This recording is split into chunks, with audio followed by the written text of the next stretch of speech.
Welcome to Suman TV.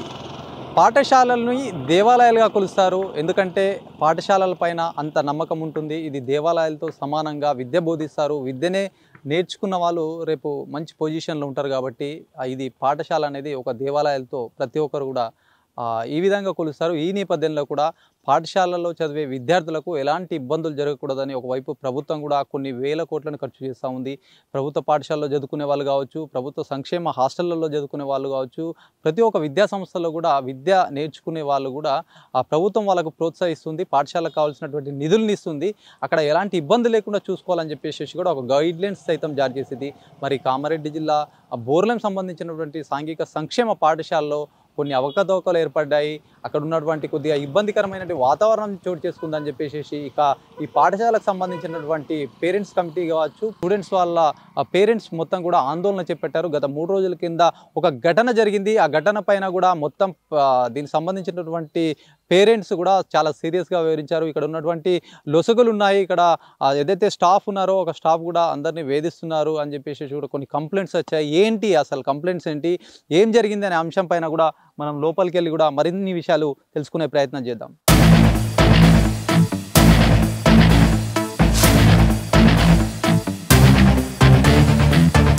గత 3 రోజుల క్రితం పేరెంట్స్ ఆందోళన చేపట్టారు. ఇక్కడ ఉన్నటువంటి సిస్టమ్ సరిగా లేదు, ఇక్కడ ఉన్న ఉపాధ్యాయులు కూడా ఇబ్బందులు పెడుతున్నారని చెప్పేసి ఒక కంప్లైంట్ నేపథ్యంలో కూడా ఒక పెద్ద ఇష్యూ చెలరేగింది. దీంతో పాటు కూడా ఇక్కడ ఉన్నటువంటి ఒక అమ్మాయి చదువుకునే బాలిక ఉందో ఒక అబ్బాయి తీసుకెళ్లాడు. అది తర్వాత తెలిసింది అది వాళ్ళ సంబంధించిన బంధువే అని చెప్పేసి. కాకపోతే మొత్తానికి పర్మిషన్ లేకుండా కూడా ఆయన తీసుకెళ్లడం ఇదంతా కూడా పేరెంట్స్ ఆందోళన వ్యక్తం చేశారు. ఎలాంటి అనుమతులు లేకుండా ఎలా తీసుకెళ్తాడో అని చెప్పేసి వాళ్ళ వర్షన్లో పెద్ద ఆందోళన చేపట్టారు. ఎందుకంటే ఇక్కడ ఉన్నటువంటి ఇంత సెక్యూరిటీ నడుమ కూడా ఇక్కడ ఉన్నటువంటి ఒక బాలిక తీసుకుపోవడం, వాళ్ళ అన్నయ్య కావచ్చు ఎవరైనా కావచ్చు, పర్మిషన్ ఉంటుంది, ఒక ప్రాసెస్ ఉంటుంది. ఇలాంటి ప్రాసెస్ పాటించకుండా తీసుకుపోవడం పట్ల కూడా మొత్తం గత 3 రోజులుగా చర్చనీయాంశమైనటువంటి సిచ్యువేషన్.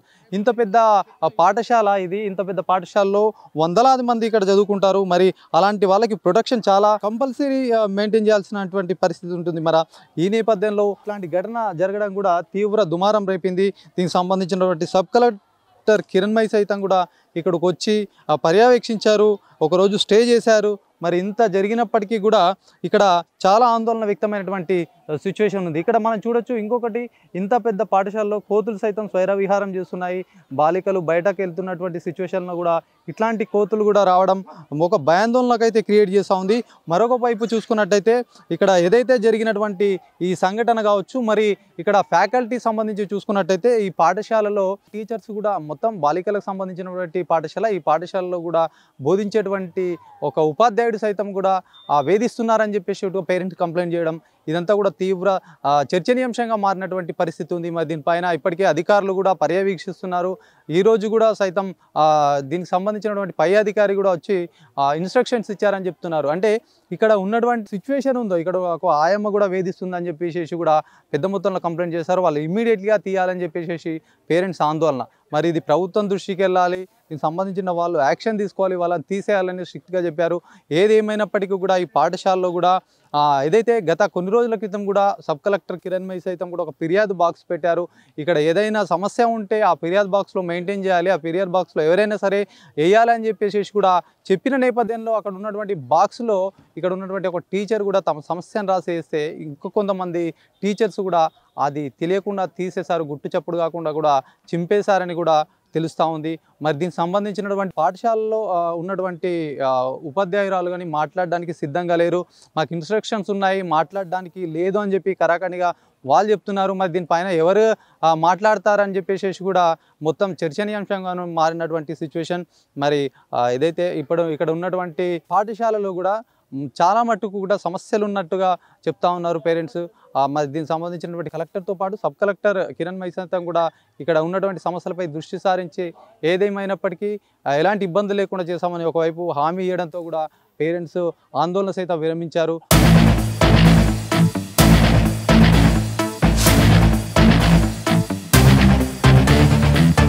ఇక్కడ ఉన్నటువంటి స్టూడెంట్ని ఒక అబ్బాయి తీసుకుపోయాడని చెప్పి మొత్తం చర్చనీయాంశంగా మారింది. దానిపైన అసలు మీకు తెలిసిన ఇన్ఫర్మేషన్ ఏంటి? నాకు తెలిసిన ఇన్ఫర్మేషన్ ఏంటంటే అబ్బాయి ఆ అమ్మాయిని జాయిన్ చేసిందే ఆ అబ్బాయి.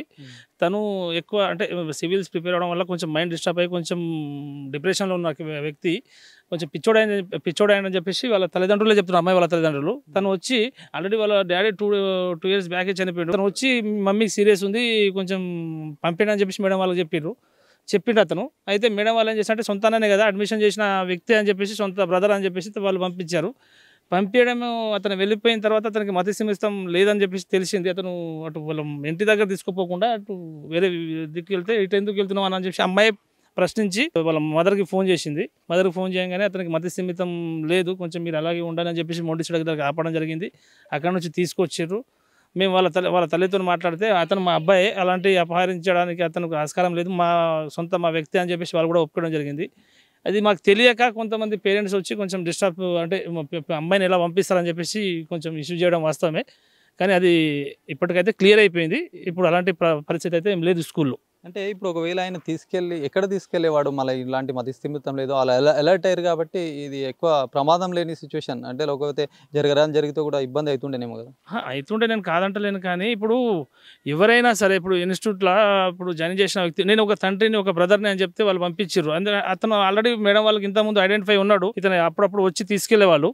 ఇప్పుడు తీసుకెళ్ళిందంటే ఇక సొంతోడే కదా అని చెప్పేసి వాళ్ళు పంపించారు. కానీ వాడికి మతిస్థిమితం ఉందా లేదా అని చెప్పేసి మంచి ఎడ్యుకేటెడ్ అని చెప్పేసి పంపించారు. ఇక తనకు అది లేదు, వాళ్ళ ఇంటి వాళ్ళకి తెలియాలి. అది ఇంటి వాళ్ళు అంటే వాళ్ళ ఏదైతే వాళ్ళ ఫ్యామిలీ వాళ్ళు ఉన్నారో వాళ్ళు చెప్పలేదు కదా, అంటే ఇన్స్టిట్యూట్లో మా వాళ్ళు ఎవరైనా వస్తే వాళ్ళు పంపిద్దని చెప్పేసి. తను జాయిన్ చేసిండు కాబట్టి తనే గార్డియన్ అని చెప్పేసి వాళ్ళు పంపించుడు, అంటే మేడం వాళ్ళు పంపించారు. ఇది విషయం జరిగింది.